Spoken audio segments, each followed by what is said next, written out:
Olá pessoal, tudo bem? Espero que todos vocês estejam bem. E nós estamos aqui para quê, né? Nós estamos aqui para fazer correção de lista de questões, né? Correção da lista de questões de Guerra Fria. Então, vocês já tiveram as aulas sobre Guerra Fria, vocês já tiveram, né, o acesso à lista de questões. Espero que já tenham feito as questões. Agora a gente vai fazer aquela correção comentada que vocês já estão acostumados, né? Então pode ser que o vídeo fique um pouco longo. Lembrando, né, que todas as questões são lidas, todas as alternativas são explicadas, os textos, as imagens, as charges, né?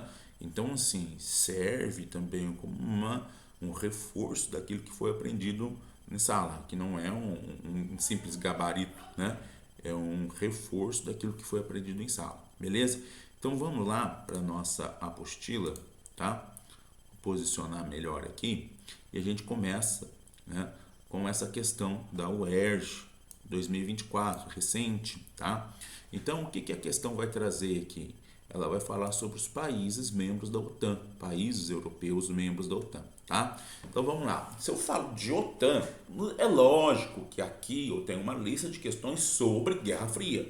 Então, é lógico que o tema aqui vai ser Guerra Fria, tá? Mas se eu estou fazendo um vestibular, um Enem, e eu não sei, né, a que se refere, a qual contexto se refere essa questão. Então eu vou olhar o quê? Eu vou olhar o que o mapa traz aqui. O que o mapa traz? OTAN. Bom, se ele fala de OTAN, eu tenho que lembrar que a OTAN era o bloco militar liderado pelos Estados Unidos no contexto da Guerra Fria. Então o contexto que eu estou falando aqui é Guerra Fria, tá? Ah, mas aqui eu tenho um dado diferente, né? Eu tenho aqui países integrados à OTAN após 1990. Sim, né? Porque a OTAN não deixou de existir com o fim da Guerra Fria. A Guerra Fria já se encerrou, né? A partir da desintegração da União Soviética em 1991, tá? Mas já a União Soviética já estava vivendo um período de colapso, né? 1989, a Polônia sai, né, da área de influência da União Soviética com a eleição do Lech Walesa, né, a própria Alemanha reintegrada, né, queda do Muro de Berlim, né, a União Soviética já vem passando por esse processo de colapso, tá? Só que ela vai colapsar mesmo, deixar de existir mesmo em 1991. E a partir daí eu não tenho mais Guerra Fria, tá? Então, nós temos outros países da Europa se integrando à OTAN depois do fim da Guerra Fria, depois do colapso da União Soviética. Quais são esses países que estão em amarelo aqui no mapa? Poxa, que países são esses? Estônia, Letônia e Lituânia, ex-repúblicas soviéticas, Polônia, Tchecoslováquia, né, que antes era um país só, República Tcheca e Eslováquia, Hungria, né, são todos países que estavam na área de influência da União Soviética. Lembrando, né, Guerra Fria, eu tenho mais ou menos aqui o que a gente chama de cortina de ferro, tá? Com a exclusão da Iugoslávia depois, né, com a exclusão aqui da Turquia, da Grécia, né? Eu fiz um rabisco meio estranho aí, mas essa área aqui é a área de influência da União Soviética. Então eu estou falando do que aqui? De países que após o colapso da União Soviética passaram a integrar a OTAN, né? Passaram a fazer parte dessa organização militar, beleza? Então vamos lá, vamos ler o comando da questão. Ó, o comando da questão, leitura do comando da questão é importante.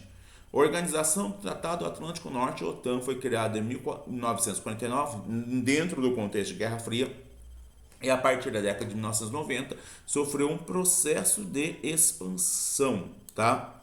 Expansão, integrando países que faziam parte da cortina de ferro, que é países que faziam parte da área de influência da União Soviética, tá? Conforme mostra o mapa. Atualmente a OTAN possui 31 membros. No cenário das relações internacionais, esta expansão é decorrente do seguinte contexto.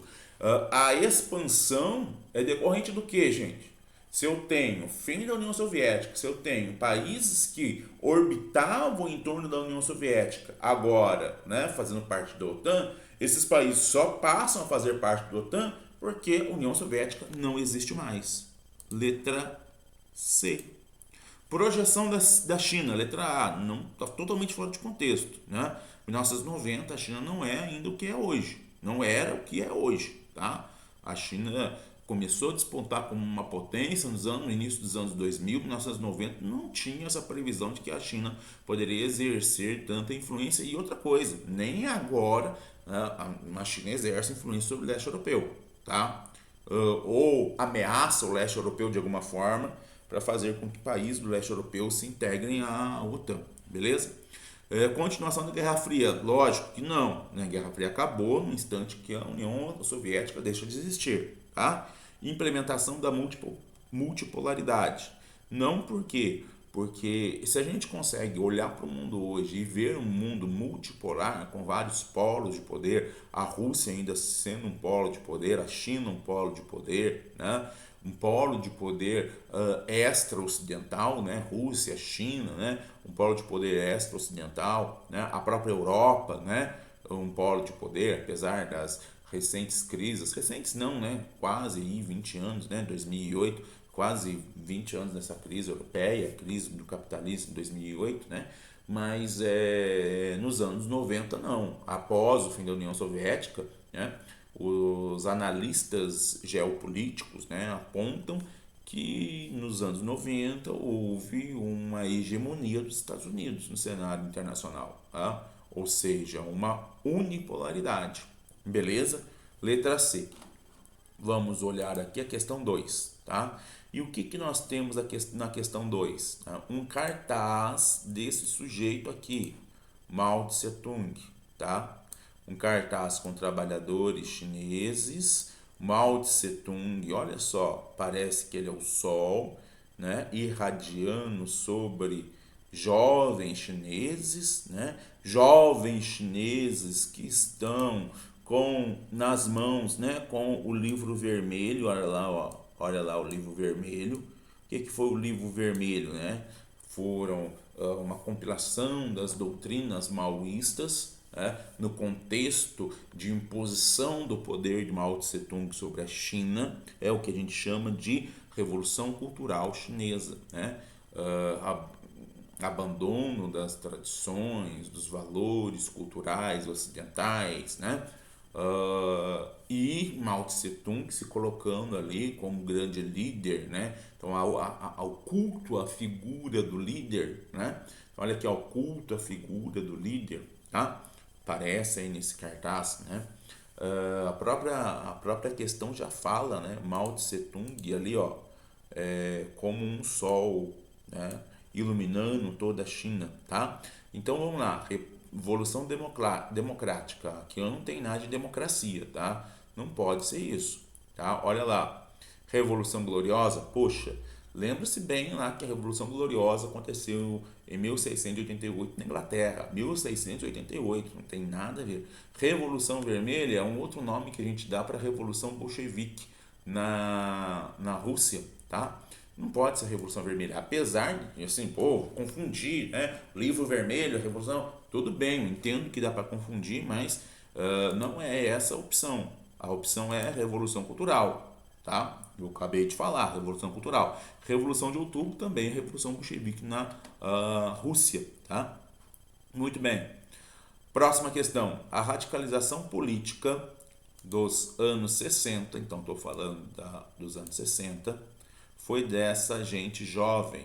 Os jovens radicais eram liderados por membros do seu grupo de pares. O que é grupo de pares?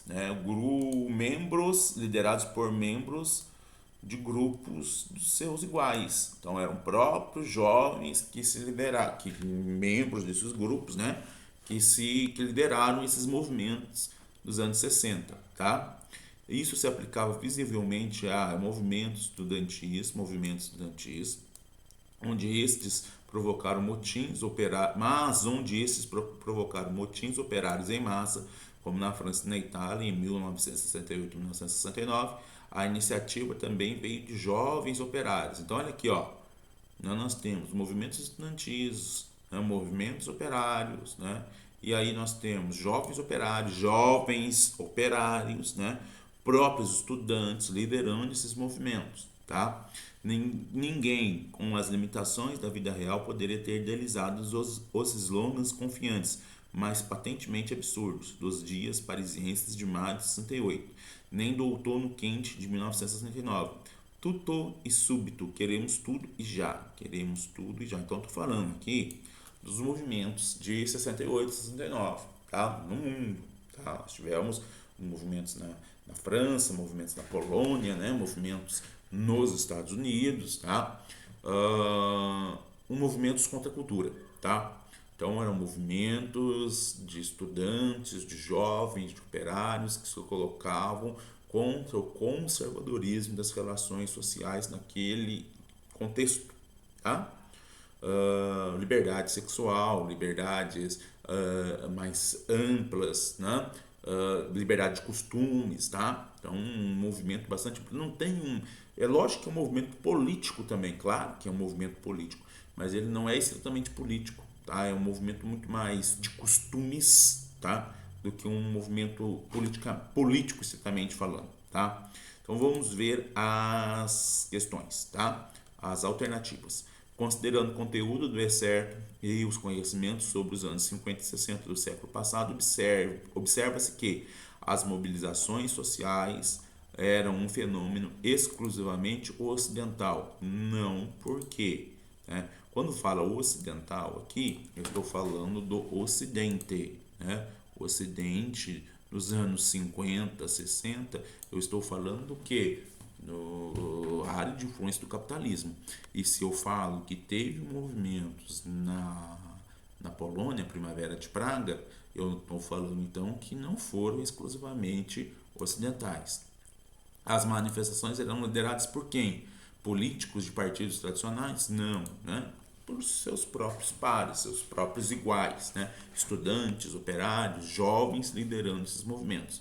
Os ativismos contestatórios restringiam-se às esferas das lutas políticas? Não, foi muito mais uma revolução com relação aos costumes do que lutas políticas. Os movimentos operários defendiam o fim da economia agroindustrial? Não, tá? Foram movimentos muito mais com relação aos costumes do que um determinado modelo econômico.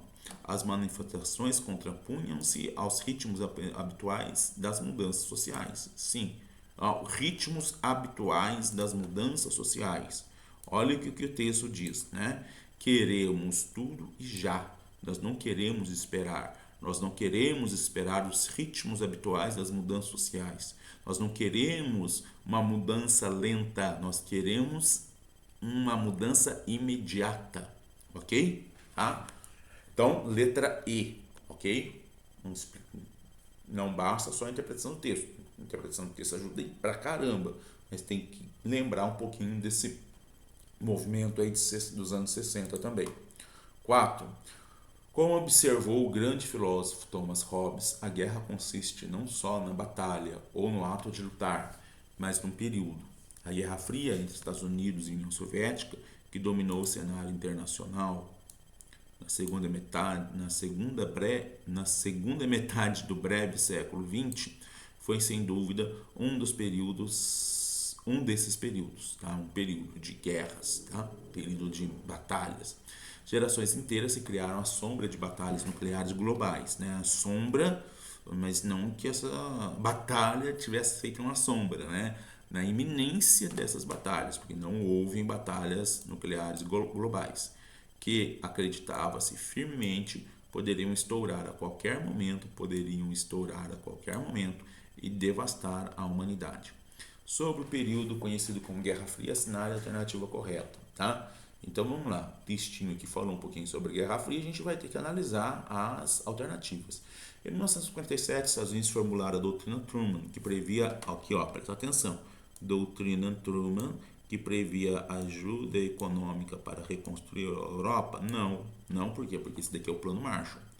Vamos lá, a B. Em 1957 foi aprovada uma nova orientação para a política externa dos Estados Unidos, de que o comunismo deveria ser combatido a qualquer custo, configurando o Plano Marshall? Não, isso daqui foi a doutrina Truman. Então aqui, ó, Plano Marshall aqui em cima, doutrina Truman aqui na B. Tá? Eles inverteram aqui, trocaram aqui, tá? Então nenhuma das duas é a resposta correta, tá? Muito simples, só trocaram o nome aqui, tá? Só trocaram o nome do conceito aqui. A corrida armamentista entre Estados Unidos e a União Soviética reforçou o complexo militar americano, que já era grande desde antes da Primeira Guerra Mundial. Pera um pouquinho aí. Complexo militar americano já era grande desde antes da Primeira Guerra Mundial? Por que, cara pálidas? Se os Estados Unidos mantinham uma postura não intervencionista, isolacionista, né? Não tem porquê. Se eu tenho, né, uma postura isolacionista, não tem porquê eu ter um grande aparato militar, tá? Então essa C também não pode ser. E de fato, os Estados Unidos não tinha esse grande aparato militar aí, tá? Deixa eu só dar uma olhadinha aqui na minha atividade aqui, né? Que eu também fiz para poder corrigir com vocês, tá? Isso, complexo militar americano. Não existia esse grande complexo militar, tá? Em 1946, Winston Churchill cunhou o termo cortina de ferro para designar o controle da União Soviética sobre a Europa Oriental, né? É isso daí, tá? Cortina de ferro, esse termo foi criado por Winston Churchill para designar, né, essa área de controle da União Soviética na Europa Oriental, tá?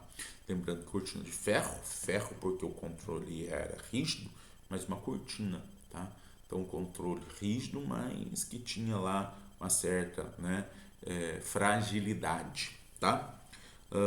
FUVEST 2023, também uma questão recente, nos países bálticos, na Ásia Central, no Cáucaso, até mesmo na Rússia e nas outras nações eslavas, Ucrânia, Bielorrússia ou Belarus, consideradas o núcleo básico de sustentação da União Soviética em 1990. Os parlamentos estão. O que eu estou falando aqui? Presta atenção aqui, ó. Deixa eu dar uma pausa aqui. Tudo isso daqui, ó, que eu falei aqui, ó. Esses países, os países que faziam parte da União Soviética, tá? Lá, o núcleo básico de sustentação da União Soviética. O que aconteceu? Em 1990, os parlamentos desses países, tá? Parlamentos desses países proclamavam a própria soberania em relação ao poder central da União, seja da União Soviética. Ou seja, o que os parlamentos nacionais fizeram aqui? Não, nós somos soberanos, não, União Soviética. Nós não vamos mais obedecer à União Soviética, tá? Primazia das leis nacionais sobre as leis soviéticas. Então, nós estamos falando aqui do quê? De um movimento centrífugo, tá? O movimento do centro para as bordas, né? Do centro para fora, né? Então a União Soviética vai perdendo poder e essas nações vão se impondo, né? Não aceitando mais a dominação por parte da União Soviética. Perfeito. E aí o que nós temos? Nós temos uma charge. Quem que é essa personagem aqui? É o Gorbachev, Mikhail Gorbachev, né? Ah, professor, mas não sei, né? Será que é fácil de identificar como sendo Mikhail Gorbachev? Está escrito aqui, ó. Mikhail Gorbachev, presidente da União Soviética entre 1995 e 1991, tá? E aí, o que ele está fazendo? Está observando que a foice e o martelo despedaçados. O que é a foice e o martelo? A foice e o martelo é um símbolo da União Soviética, tá? Então, uma União Soviética fragmentada, né, despedaçada, acabou a União Soviética. E o que aconteceu aqui para acabar a União Soviética? Esses países aqui, lógico, temos todo um contexto de crise, né? Mas esses países aqui, ó, acabaram não aceitando mais, né, domínio da União Soviética, né, sobre as suas nações, tá? Então aqui eu tenho um texto, né, ou melhor, eu tenho uma charge que está em consonância com o texto. O texto descreve, né, o momento em que as repúblicas soviéticas deixam de aceitar o domínio da União Soviética e a charge, né, ela com uma outra linguagem, né, uma linguagem pictórica, descreve o mesmo processo. Aliás, até um pouco depois, né, já mostra essa União Soviética despedaçada. Beleza? Então vamos lá. Considerando a relação entre charge e texto, apresenta o texto. Desculpa, considerando a relação com a charge, o texto apresenta o quê? Uma situação de tranquilidade política na União Soviética? Não tinha nenhuma tranquilidade. O texto já fala, né, que as nações que viviam sob a tutela da União Soviética, né, estão se declarando soberanas. tá? Charge faz alusão à mudança desse cenário, ou seja, existia uma tranquilidade e a Charge fala que, opa, peraí, mudou. Não, o texto está falando que não tinha essa tranquilidade. Tá? O momento pós-independência das repúblicas que compunham a União Soviética, o texto fala do pós-independência? Não, fala do momento da independência, né? O momento em que essas nações elas vão declarar sua soberania sobre as leis soviéticas, sobre a hegemonia soviética. Enquanto a charge representa um momento inicial de sua reconstrução, né? Reconstrução do quê? Da União Soviética. A União Soviética não foi reconstruída, não houve reconstrução da União Soviética. Né? E aliás, a própria charge aqui, ó, deixa eu só desligar aqui para poder subir, ó, aqui não fala de reconstrução. Né? Não tem nenhuma cola, não tem um esparadrapo aqui, e a própria a feição do Gorbachev é uma feição, pô, acabou tudo, né? Não tem mais, nenhum cara que está se esforçando para reunir, né? E a gente sabe, logicamente, que a União Soviética não foi reconstruída, tá? E mesmo que você não soubesse, a interpretação da charge já diz tudo, né? A projeção otimista quanto ao futuro da União Soviética, o texto fala isso de jeito nenhum, não. O texto não fala isso.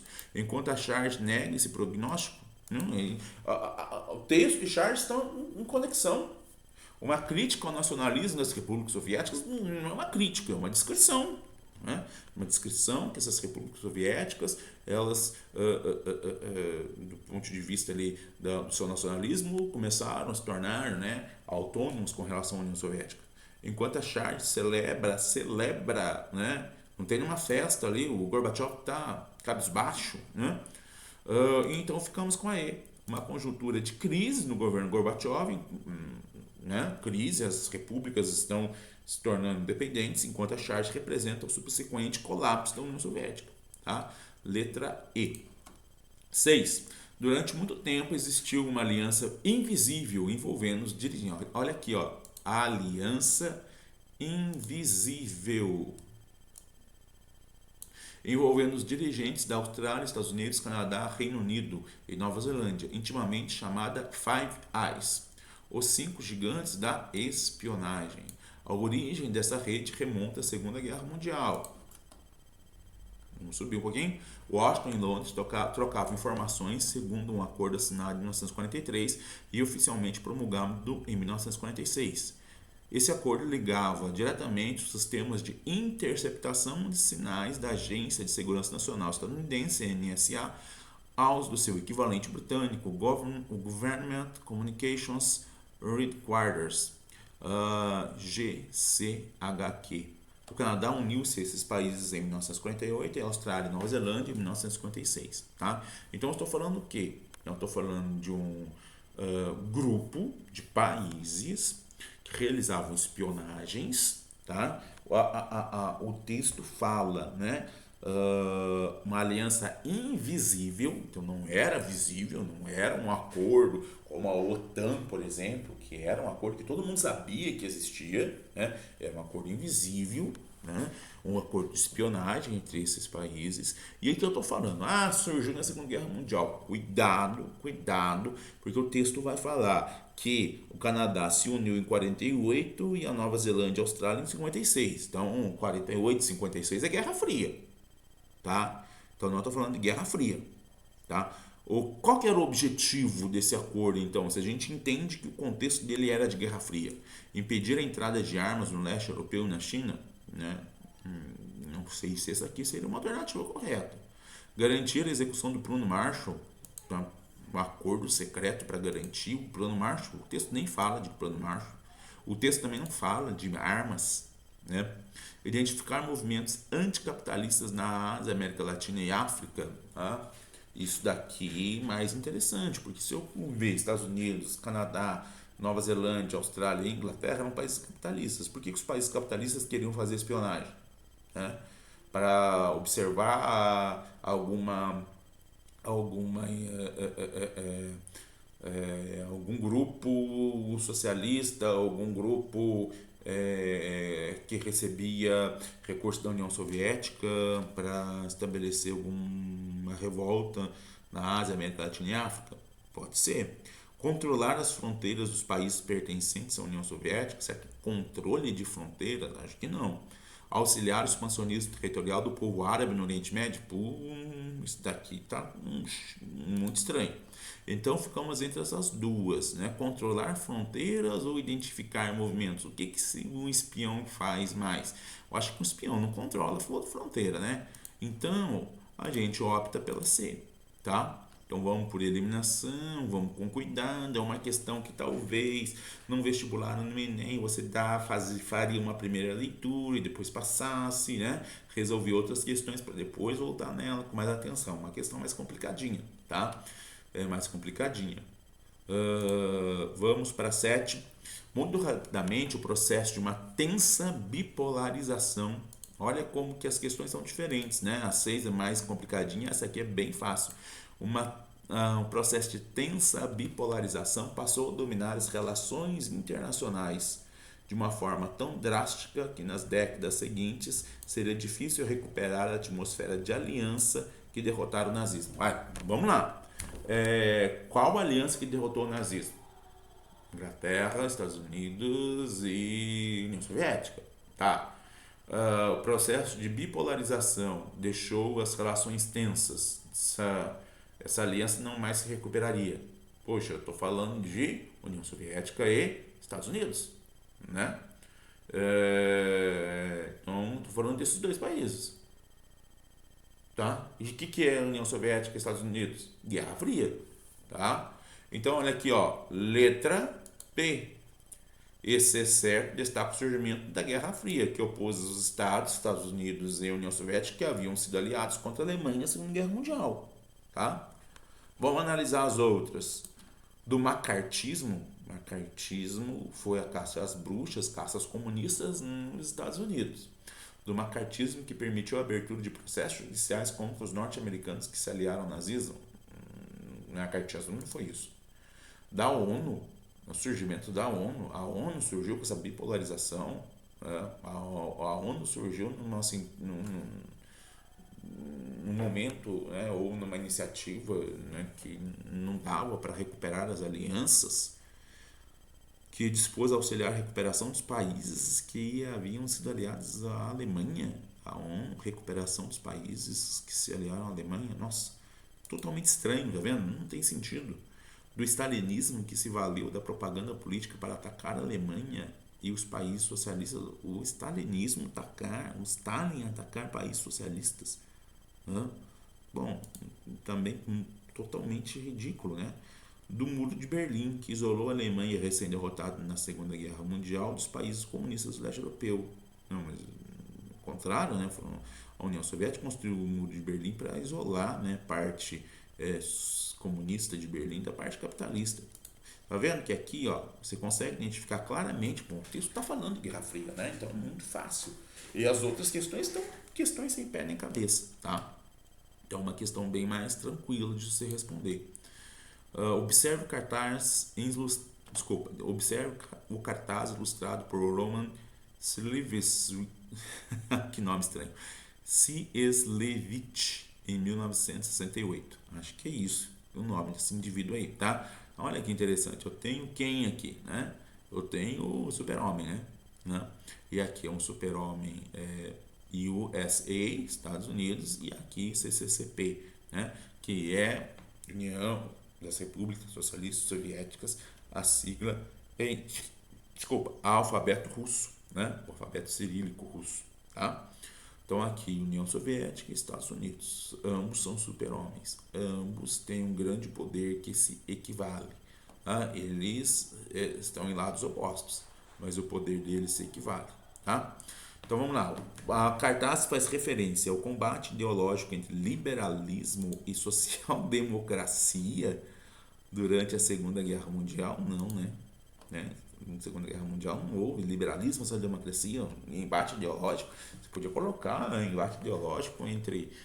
nem dá, né, para colocar liberalismo ou social-democracia contra o nazismo, porque a União Soviética, que era aliada, também não tinha um regime liberal, nem social-democrata, né?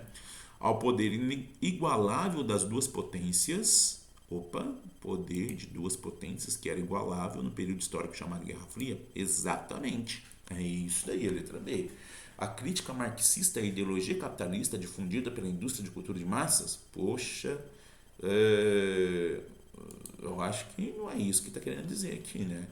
União Soviética, outro Estados Unidos, existia uma crítica, né, marxista à ideologia capitalista difundida pela cultura de massa, difundida pelos quadrinhos, pelo cinema, existe. Mas não é isso que eu estou observando aqui, tá? Eu tenho que observar o que a charge traz. A guerra comercial entre grandes editores de revistas em quadrinhos, de audiovisuais durante a Guerra do Vietnã? Claro que não. Desconstrução do discurso estadunidense de proteção à liberdade por críticos ao envolvimento do país na Guerra da Coreia? Estranho, né? Não tem nada a ver com o que está colocando ali na charge. Tá? 9. Em 11 de abril de 1983, o governo brasileiro, então comandado pelo general João Figueiredo, determinou o envio de uma missão de alto nível ao Suriname para oferecer a intensificação das relações bilaterais mediante o expressivo pacote de assistência política, militar e econômica ao regime do comandante Desiré Delano Bortes. A missão visitou Paranaíba entre 15 e 17 de abril de 1983 e foi liderada pelo general Danilo Venturini, na época o secretário-geral do Conselho de Segurança Nacional do Brasil. A situação político-social interna do Suriname era altamente relevante para o governo brasileiro em função de considerações geopolíticas no contexto do conflito leste-oeste. Que conflito é esse leste-oeste? É Guerra Fria, né? Leste, né? Comunismo, União Soviética, oeste, capitalismo, Estados Unidos, devido à crescente aproximação do Suriname do bloco capitalista. Tá? Ao bloco capitalista. Então, o Suriname era um país que estava se aproximando da União Soviética, o Brasil, né, no período militar, né, no período do João Figueiredo, já finalzinho da ditadura militar, manda uma missão, né, uma aproximação do Suriname, uma preocupação ali do Suriname se aproximar do bloco socialista. O trecho anterior descreve a missão Venturini, realizada pelo Brasil no Suriname, a qual revela a importância da Guerra Fria para as relações entre os países naquele período. Em relação ao período da Guerra Fria, assinale a alternativa correta. A preocupação determinante para a missão Venturini decorreu do fato da China maoísta ter feito investimentos que fizeram com que o país asiático controlasse o espaço amazônico surinamês. Não, né? O texto fala uma aproximação com o bloco socialista, não a China. Então, não. B. Os Estados Unidos acreditavam durante a Guerra Fria que o território da América Latina era irrelevante? Claro que não. Os Estados Unidos apoiaram, né, por exemplo, a ditadura militar brasileira como uma forma de impedir, né, que o país se tornasse um país socialista. Né? Esse medo do comunismo foi o que justificou o golpe de 64. Tá? O período da Guerra Fria recebe esse nome por ser um dos mais pacíficos da história da humanidade. Vocês acham que a Guerra Fria foi um dos momentos mais pacíficos? As superpotências da época, Estados Unidos e União Soviética, não tinham prioridade entre suas prioridades investimento na construção de armamento? Não era isso? Não teve corrida armamentista? Está totalmente errado, tá? Então a A está errada, a B está errada, né? A C está errada. A Guerra Fria decorreu da disputa de recursos naturais entre Estados Unidos e União Soviética, levando a Amazônia a se tornar a principal região em disputa. Não, a disputa era por hegemonia, né? Não era por recursos, não era pela Amazônia. Né? A Amazônia não foi disputada, né? Apesar de sua importância, não foi disputada entre Estados Unidos e União Soviética. Apesar da denominação Guerra Fria, em virtude de nenhum conflito armado direto entre os Estados Unidos e a União Soviética ter ocorrido, o período teve diversas guerras, como a Coreia, a década de 1950 do Afeganistão iniciada em 1979. Correto? Ah, correto, letra I. 10. Para finalizar, Enem, olha aí, ó, Enem 2023. Enormes alto-falantes sul-coreanos instalados na fronteira com o norte costumavam transmitir desde canções em estilo K-pop, como é chamado o pop sul-coreano, até boletins climáticos e noticiário noticiário crítico ao vizinho comunista. O norte costumava praticar atividade semelhante, transmitido por seus alto-falantes discursos críticos a Seul e aliados. Imagina, né? Um baita de um alto-falante falando mal da Coreia do Norte, do outro lado, um baita alto-falante falando mal da Coreia do Sul, tá? O Norte costumava praticar atividades semelhantes, desculpa, de ali. Durante os anos 1980, o governo sul-coreano construiu um mastro de 97 metros de altura para hastear sua bandeira no povoado de Daesong-dong. Daesong-dong, isso mesmo, da fronteira com o Norte. Poxa, então é lá, 97 metros, vou hastear a bandeira, aqui minha bandeirona, tá fazendo sombra aí em vocês. Não. O Norte respondeu com a construção de um mastro ainda mais alto, 160 metros, na cidade fronteiriça de Jijungdong. Essas demonstrações são uma válvula de escape competitiva e importante entre os dois lados, fora de um possível conflito militar, diz o analista Ankit Panda. Né? Então, essas rixas entre a Coreia do Norte e a Coreia do Sul. Por quê? A Coreia do Sul tem um regime capitalista, a Coreia do Norte tem um regime socialista, a Coreia do Norte e a Coreia do Sul, né, querem a unificação da Coreia, só que a Coreia do Norte quer que toda a Coreia seja comunista, e a Coreia do Sul quer que toda a Coreia seja capitalista, tá? Então, as disputas aqui, ó, qual é o contexto das disputas? Letra C, né? Divergências político-ideológicas dos agentes estatais. Não é domínio, não é uma competição devido a um domínio cultural identitário de atores sociais, não é disputa étnico-racial, não é imposição econômico-financeira de empresas privadas, não é protesto ecológico, né, sustentável, é a letra C, divergências políticas, político-ideológicas de agentes estatais. Ok, pessoal? Então é isso, tá? Corrigido, tá? E estudem, tá? Aproveitem essas aulas gravadas aí para vocês revisarem o conteúdo. Estou à disposição de vocês. Qualquer coisa, só me chamar. Abraço, até mais.